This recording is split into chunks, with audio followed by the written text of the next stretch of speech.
وامتنانه أشهد أن لا إله إلا الله وحده لا شريك له تعظيما لشأنه وأشهد أن محمدا عبده ورسوله داعيا إلى الله ورضوانه اللهم صل وسلم على هذا النبي الكريم وعلى آله وإخوانه اللهم آت نفوسنا تقواها وزكها وأنت خير من زكاها أنت وليها ومولاها اللهم انفعنا بما علمتنا وعلمنا ما ينفعنا وزدنا علما. Amma ba'du, Bapak Ibu jamaah salat asar yang dirahmati Allah Subhanahu wa taala.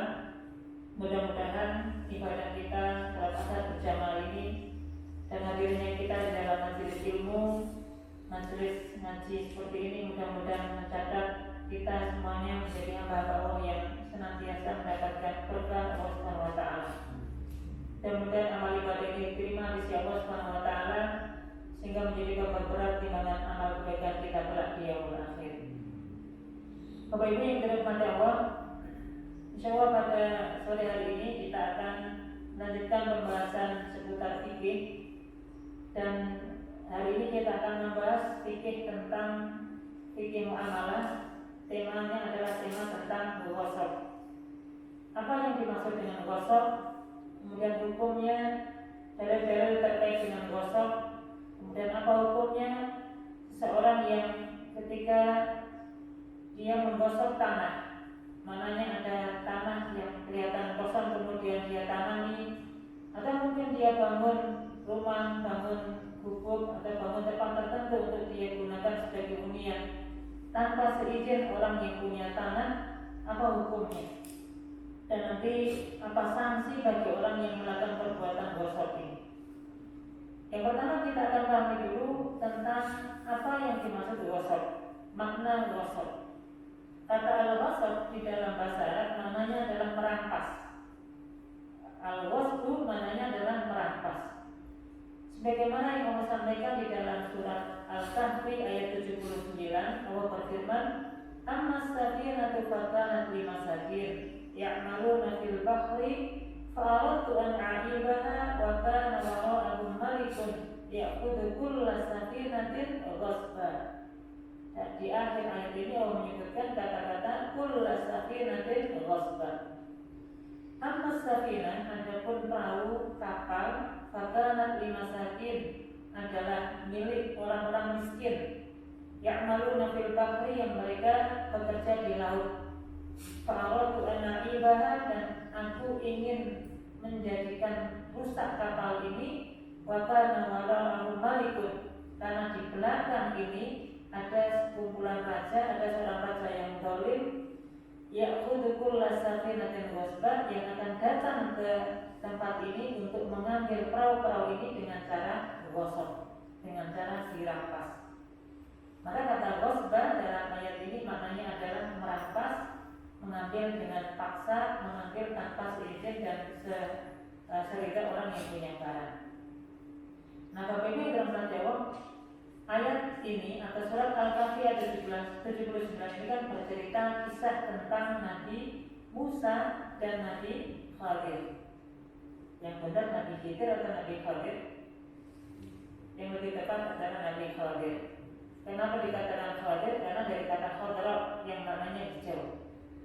Jadi kalau misalnya di sini ini ada Nabi Khadir gitu ya, ini langsung warnanya hijau ya.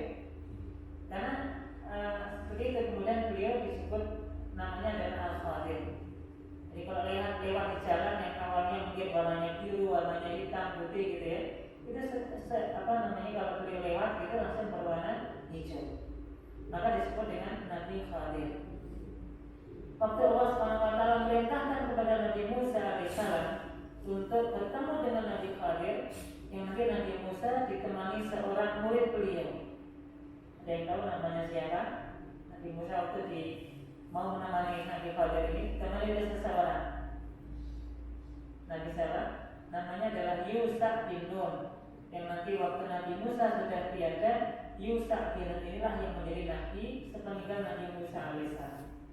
Meskipun tidak termasuk di antara 25 Nabi dan Rasul yang kita kenal. Nah, dalam perjalanan ini kan nanti kemudian melewati laut, dan di laut itulah nanti ada seorang nelayan yang kemudian berbaik hati, mempersilahkan Nabi Musa dan Nabi Khadir untuk naik di perahu tersebut sampai kemudian di tujuan yang diinginkan. Ketika sampai di tujuan, bukan malah berterima kasih, bukan bayar upahnya, tapi turun langsung dirusak, dilubangi perahu tersebut. Ini kan ilmunya Khadir, ilmunya Nabi Khadir yang tidak diketahui oleh Nabi Musa alaihissalam. Padahal sebelumnya Nabi Khadir ini sudah punya persyaratan. Kalau mau ikut ya, kalau Nabi Musa mau ikut, persyaratannya satu, tidak boleh tanya macam-macam, sudah ikut saja. Apapun yang terjadi jangan bertanya. Maka melihat kejadian yang janggal seperti ini, kok iya ada orang sudah ditolong sedemikian rupa kok tambah dilubangi perahunya. Padahal ini ingin menyelamatkan nelayan tersebut. Nah, ketika Nabi Musa bertanya tentang apa yang dilakukan Nabi Khadir, nanti akhirnya disampaikanlah alasannya. Ini ayat ini yang berkaitan atau menjawab tentang alasan Nabi Khadir melubangi perahu. Amma safinatu fakanat limasakin. Adapun perahu yang dilubangi itu perahunya adalah milik orang miskin. Untuk itu Bapak Ibu, apa bedanya antara fakir dan miskin? Lebih kaya mana fakir dan miskin itu? Lebih kaya miskin, karena dalam ayat ini disebutkan semiskin-miskinnya orang itu masih punya perahu. Sehingga kalau orang fakir itu sudah tidak punya pekerjaan, tidak punya alat untuk bekerja, otomatis tidak memenuhi kebutuhan untuk hari-hariannya. Nah, orang miskin itu masih punya pekerjaan, masih bekerja, tapi tidak cukup biaya, tidak cukup gaji pendapatannya untuk memenuhi kebutuhan harian. Untuk itu Bapak Ibu, kalau kita belajar tentang zakat, nanti terutama tentang orang yang berhak menerima zakat, mustahil zakat, itu salah satunya adalah ada miskin. Nah, miskin nanti ada level-levelnya. Nah, nanti kalau misalnya dalam suatu negara Muslim, negara Islam itu kemakmuran, ya kesejahteraan luar biasa. Kategori miskin itu nanti bisa berlevel-level. Contoh misalnya, ya, kalau misalnya ada satu keluarga, misalnya putranya 6, anaknya ini 6, ya. Ayahnya, suaminya bekerja, sudah punya kendaraan, sudah punya rumah misalnya ya, yang sudah motor. Tapi kondisi keluarga ini untuk bareng-bareng ngantarkan anak yang 6 tadi, itu kan nggak mungkin pakai sepeda motor. Misalnya barengan semuanya berangkat sekolah gitu. Itu kalau kemudian berbahaya di jalan, terus pakai sepeda motor, digandeng semua 6 orang itu kemudian berbahaya. Maka ini kira-kira keluarga termasuk keluarga miskin atau tidak? Keluarga miskin. Sehingga nanti level keluarga miskin itu sampai seperti itu bisa dikatakan miskin karena memang tidak memenuhi kebutuhan hariannya berupa punya kendaraan mobil.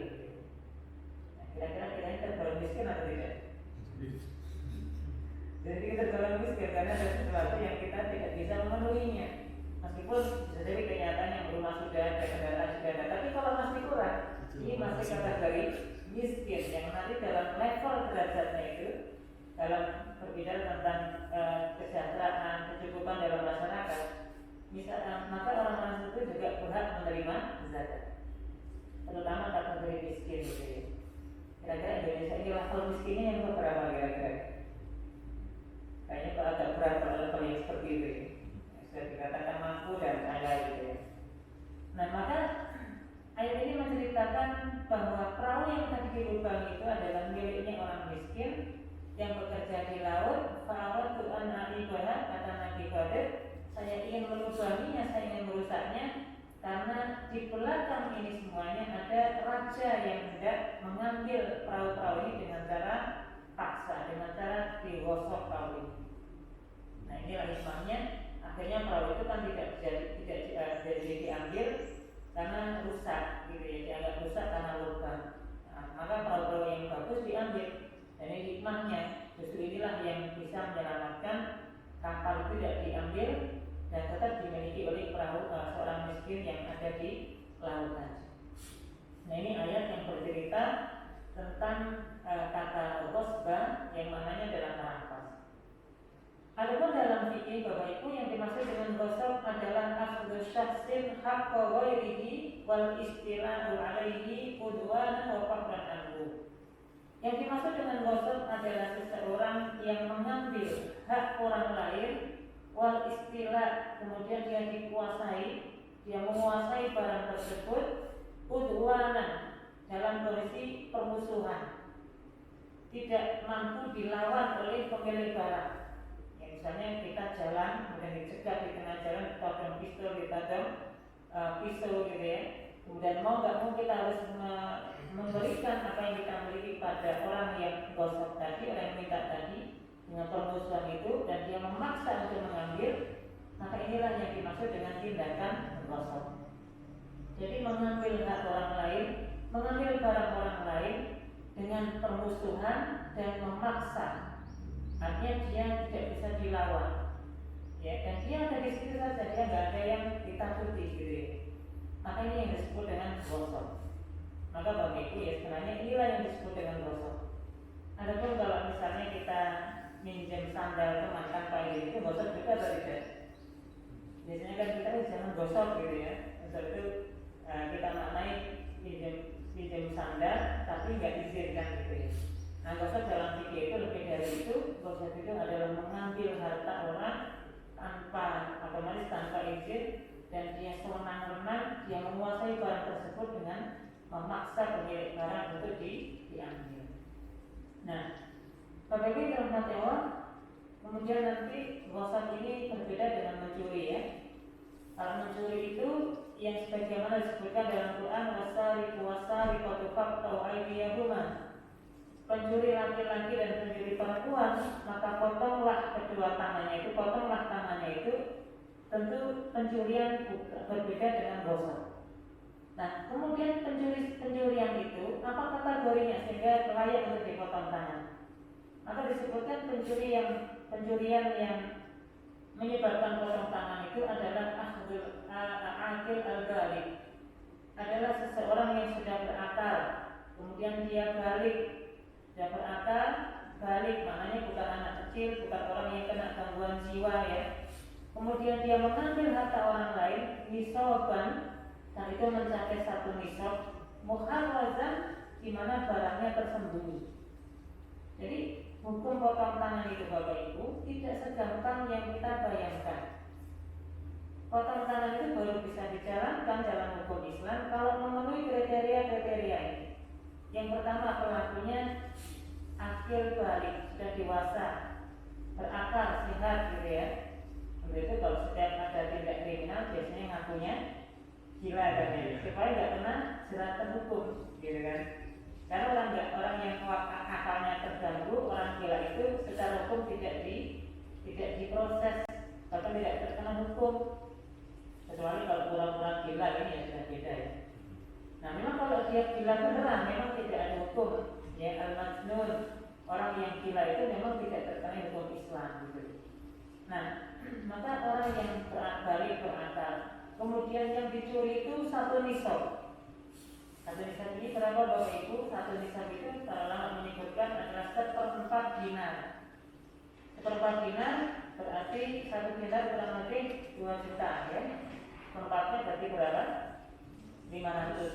Maka kalau orang mencuri, mengambil harta orang lain minimal 500.000, muharrazan, dan barang tersebut di dalam kondisi tersembunyi, disimpan di dalam rumah, di dalam lemari dalam rumah, yang lemarinya ada safety box-nya misalnya ya, masih diambil. Ini betul-betul pencurian yang pelakunya dipotong tangan. Nah, makanya kalau misalnya ada kendaraan di depan rumah di jalan gitu ya, terus diambil orang, itu pencurian atau tidak kategorinya? Tidak, ini tidak pencurian. Tidak pencurian yang sifatnya tadi potong tangan ya, tidak. Atau misalnya kita punya laptop ya di luar, misalnya lupa kita ambil ya, malam-malam masih di luar laptop ini, misalnya di teras yang tidak ada kabelnya ya, kemudian diambil orang begitu saja, kategorinya pencurian atau tidak? Tidak. Jadi tidak dikategorikan pencurian karena barangnya tidak tersimpan. Nah, pencurian yang sampai akibatnya potong tangan itu syaratnya harus tersimpan. Mohon maaf ya Bapak Ibu, Ada yang mengatakan kemudian koruptor itu kalau dalam hukum Islam dipotong tangan atau tidak? Para koruptor yang mengambil harta negara yang puluhan miliar bahkan triliun itu, kalau misalnya di hukum Islam dipotong tangan tidak koruptor itu? Nah, tinggal kita cari apakah koruptor itu memenuhi syarat penjualan atau tidak. Coba kalau kita syaratkan tadi akil balik nanti masuk ke atas dari ini. Misalkan 1 nisab itu sudah otomatis masuk. Yang dikorupsi miliaran misalnya ini cuma 500.000 minimal. Maka syarat yang kedua masuk. Muharrazah, maknanya tersimpan. Uangnya itu tersimpan. Nah, kira-kira uang yang dikorupsi itu kondisinya tersimpan atau tidak? Diketahui oleh banyak orang atau tidak? Umumnya diketahui. Anggaran diketahui banyak orang. Maka para ahli ilmu menyebutkan bahwa korupsi itu berbeda dengan pencurian. Maknanya tidak bisa dipotong tangan karena hakikatnya pencuri itu korupsi itu mengambil harta yang terang benderang dalam itu.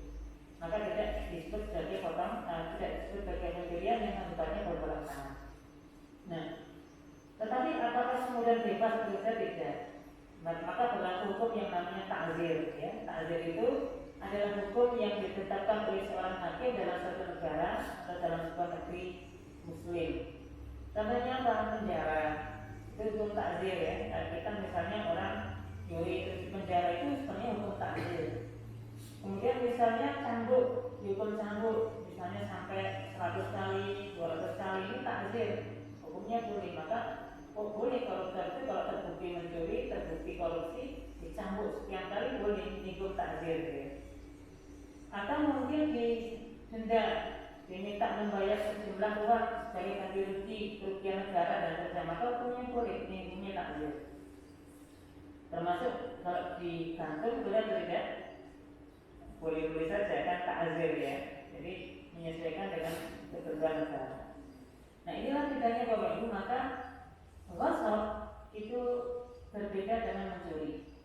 Kalau mencuri tadi kriterianya, ada yang ghasabnya dia terus terang, dia terang-terangan bahkan di jalan raya dimanapun yang diketahui oleh publik bahwa dia mencuri dan dia ambil barang dengan cara terang-terangan, dengan cara paksa, dengan cara merampas atau merampas tadi. Maka inilah ghasab. Dan apa hukumnya? Jelas bahwa ghasab ini haramun yaqimu fa'iluhu. Maka perbuatan ghasab ini termasuk perbuatan yang diharamkan yang pelakunya mendapatkan dosa. Siapapun yang melakukan ghasab, dia mendapatkan dosa. Allah Subhanahu wa taala menyampaikan wala ta'kulu amwalakum bainakum bil batil. Janganlah kalian memakan harta kalian dengan cara batil. Janganlah kalian mendapatkan harta yang untuk dikonsumsi, dipakai untuk keluarga, kebutuhan rumah tangga, yang didapatkannya dengan cara batil, merampas, merampok, menipu, berbuat zalim, melakukan tindak kejahatan untuk mendapatkan uang. Maka ini dengan cara batil dan ini dilarang di dalam syariat agama kita. Bahkan Nabi Shallallahu Alaihi Wasallam menyampaikan, la yahillu malu imri'in muslimin illa bi tibatin min nafsihi. Tidak halal harta yang dimiliki oleh seorang muslim kecuali didapatkan dengan adanya saling ridho, saling rela antara satu dengan yang lain. Maka tentu ghasab seperti ini tidak termasuk mendapatkan harta dengan cara saling rela. Yang merampas, memaksa orang untuk menyerahkan hartanya, ini tentu dilarang dan pelakunya mendapatkan dosa.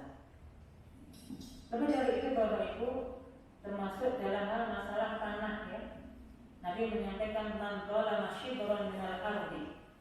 Barang siapa yang berlaku zalim mengambil tanah orang lain shibran minal ardi, meskipun hanya 1 jengkal saja, tawaqahu min sadri awadin. Maka Allah Subhanahu wa taala kelak di akhirat akan mengalungkan 1 jengkal tanah tadi yang nilainya 7 lapis tanah ke bawah dikalungkan ke pundak orang yang mengambil tanah. Inilah bahayanya kalau kita sudah berurusan dengan tanah. Siapa yang mengambil tanah di dunia ini dengan cara zalim, dengan cara paksa, yang gosok tanah, merampas tanah, meskipun hanya 7 lapis tanah ke bawah itu nanti di akhirat akan dikalungkan kepada orang yang mengambil. Nah, ini bahayanya Bapak Ibu, ya. Kalau sejengkal saja sudah seperti itu. Bagaimana kalau 2 jengkal, 3 jengkal, bahkan mungkin 1 meter, bahkan tidak hanya 1 meter, mungkin 1 kedok sawah diambil, bahkan mungkin 1 hektar, 2 hektar di tanah diambil dengan cara zalim, dengan cara merampas. Nanti 7 lapis tanah ke bawah itu akan dikalungkan kepada orang tersebut.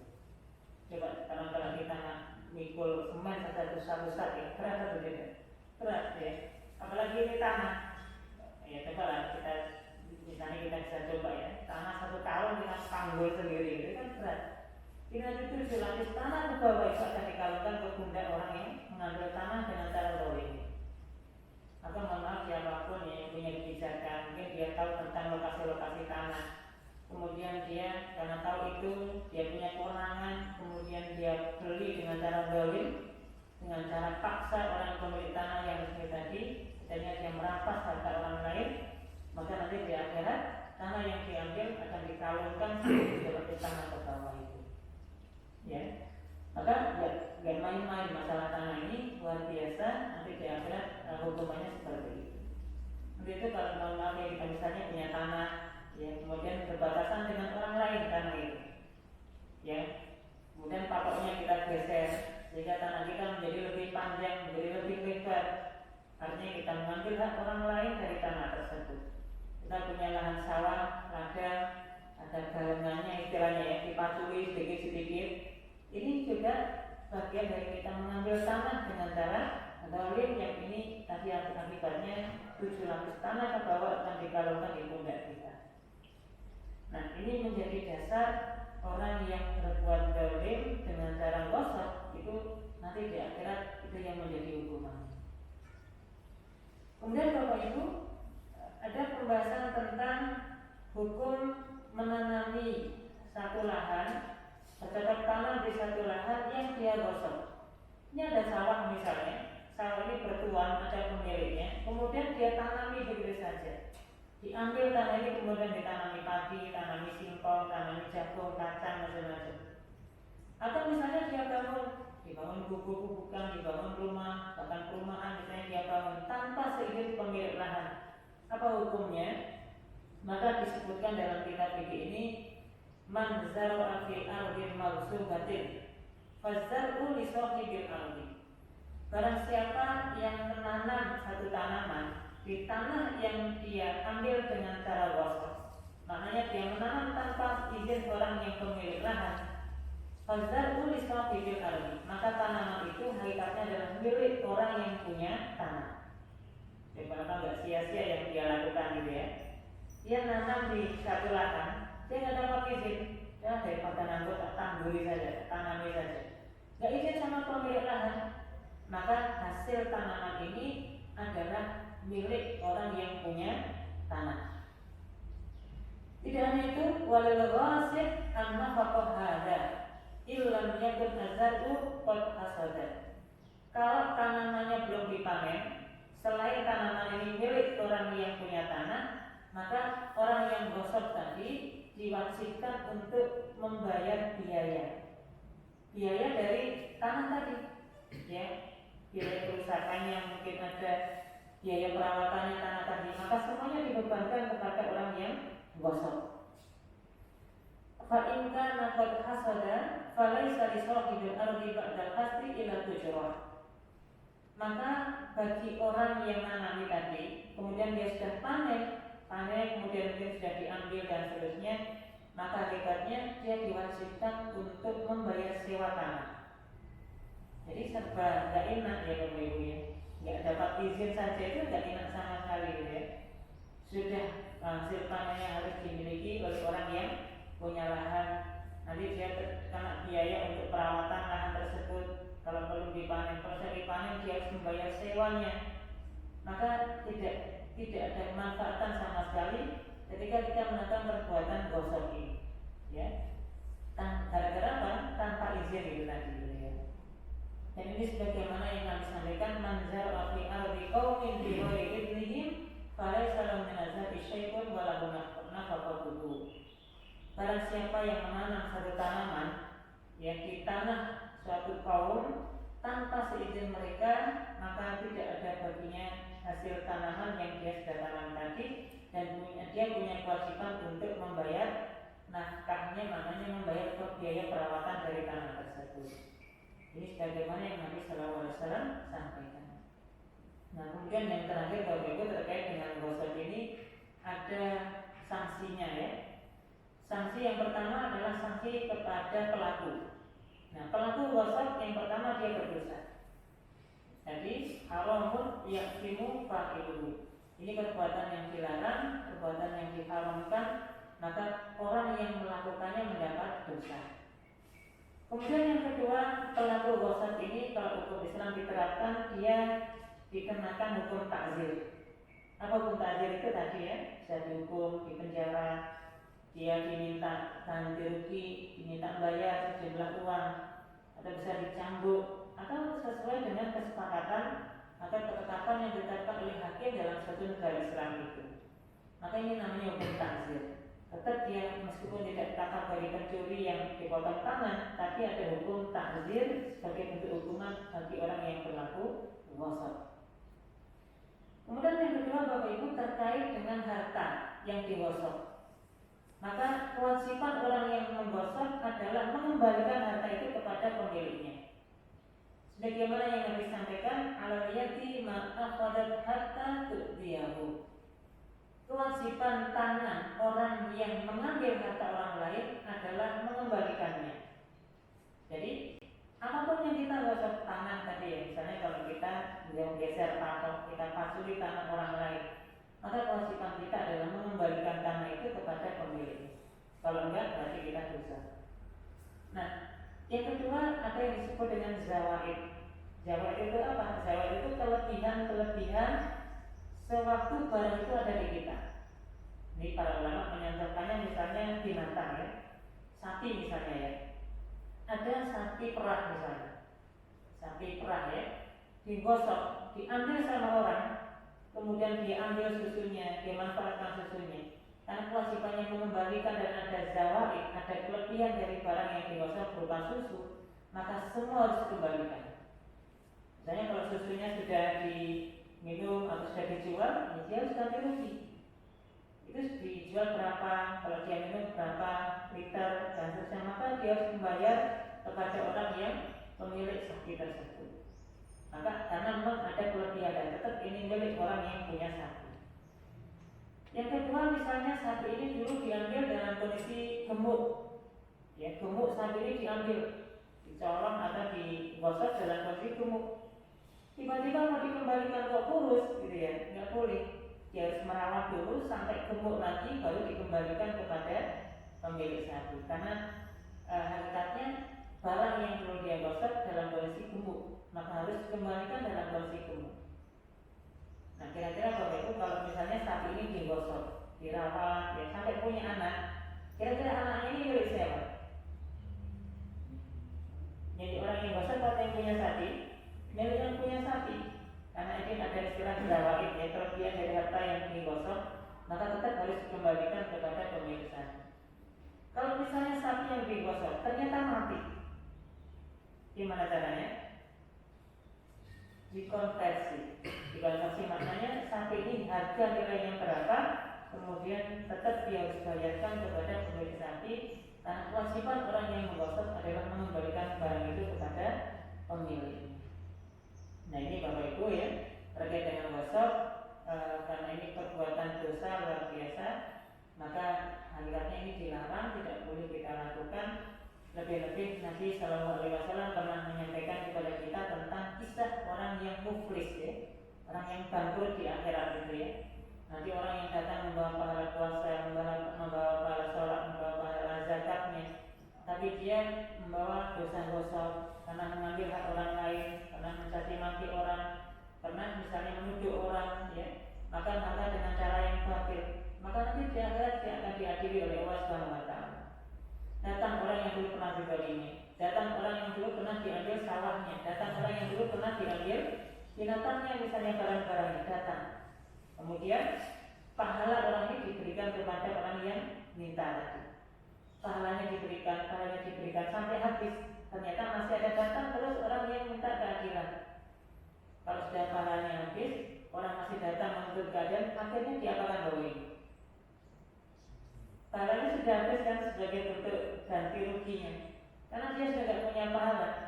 Sebagai bentuk keadilan yang Allah tetapkan, dosa orang yang menuntut tadi dilimpahkan kepada orang yang berlaku zalim tadi, berlaku gosok gitu. Sampai kemudian dia tambah dosanya. Faturika alaihi faturika finnar.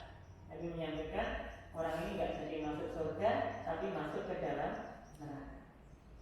Gara-gara melakukan perbuatan zalim, perbuatan gosok, ya, mengambil hak orang lain di muka bumi. Bahwa alam bisawab, ini Bapak Ibu kurang lebih ya terkait dengan gosok dalam fikih. Moga mungkin ada diskusi tanya jawab.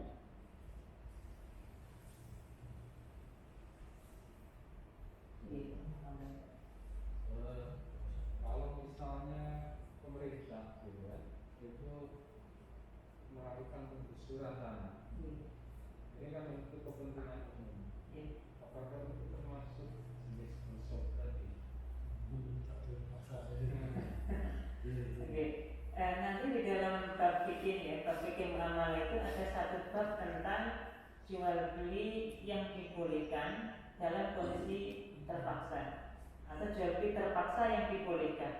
Kan hukum asal jual beli atau transaksi itu kan harus ada saling ridho ya, antara penjual dan pembeli. Ada satu pengecualian, ada bab tentang bolehnya jual beli terpaksa.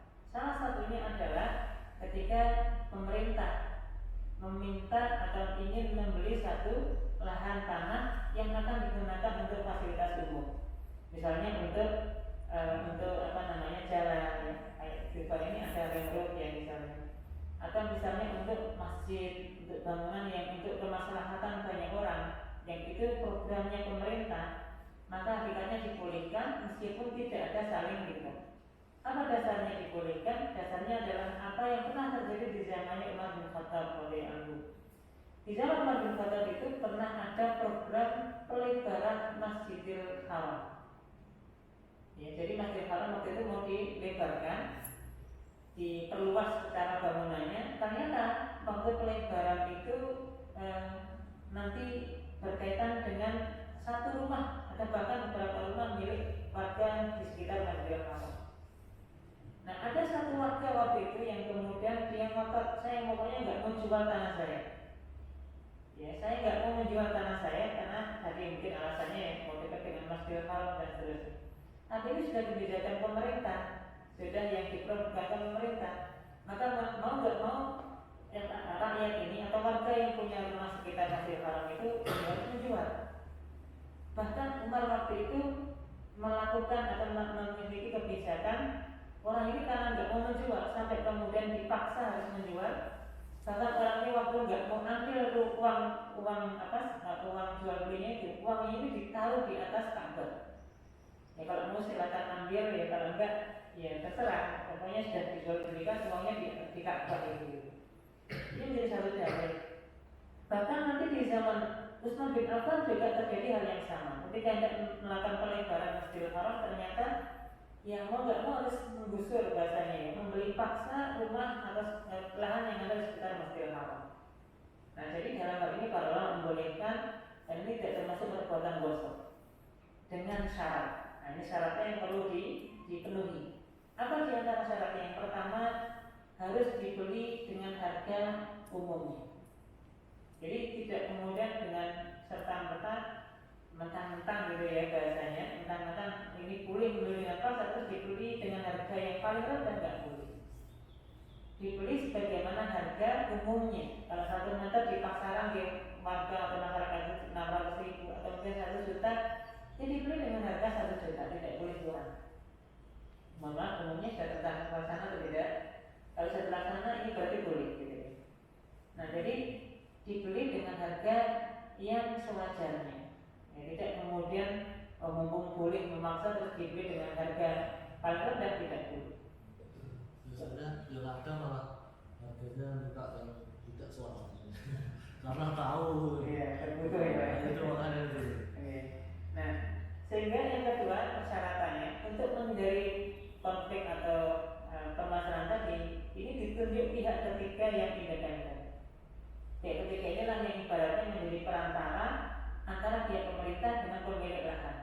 Jika kalau misalnya pemerintah membeli sekian itu ternyata terlalu mahal, ya, atau ketika misalnya pembeli atau pemilik barang ingin harga lebih tinggi karena tadi mungkin bahasanya si mumpung, ya, mungkin karena dibutuhkan lahannya sehingga dia mengambil ancang-ancang harga yang lebih tinggi, maka ada pihak ketiga yang bisa menjadi pemenang, ya. Nah, pihak ketiga ini juga harus adil, harus netral, ya. Kira-kira kalau di kita bisa menilai pihak ketiga ini. Biasanya pengadilan, ya, pengadilan negeri atau pengadilan itu apa nih kalau masalah tanah, ya, perdata ini, pengadilan negeri. Maka ada pihak ketiga yang ditunjuk untuk kemudian menjadi mediator supaya apa? Menjadi imbang, gitu ya. Tidak ada yang dirugikan antara satu dengan yang lain. Nah, untuk itu Bapak Ibu, kalau syarat ini terpenuhi maka hukumnya boleh dan tidak termasuk kategori kosong. Kemudian yang ketiga, syaratnya adalah untuk fasilitas umum, kayak tadi ya, jalan, tol misalnya, ya, tol ring road seperti di Bang ini, atau mungkin untuk masjid, untuk jembatan, ya, untuk kemaslahatan banyak orang, dan bukan untuk investasi. Ya, jadi kalau sifatnya investasi dilarang, tidak boleh, ya. Harus ada jual beli dengan cara antarogen, karena ini sudah beda, ya, sifatnya sudah bisnis, sudah kemudian untuk dapat keuntungan, baik sifat individu maupun pemerintah. Kalau sudah sifatnya bisnis, maka tidak berlaku boleh mengambil atau boleh jual beli dengan cara paksa. Nah, jadi syaratnya adalah untuk fasilitas umum. Ada lagi, Pak? Ada lagi?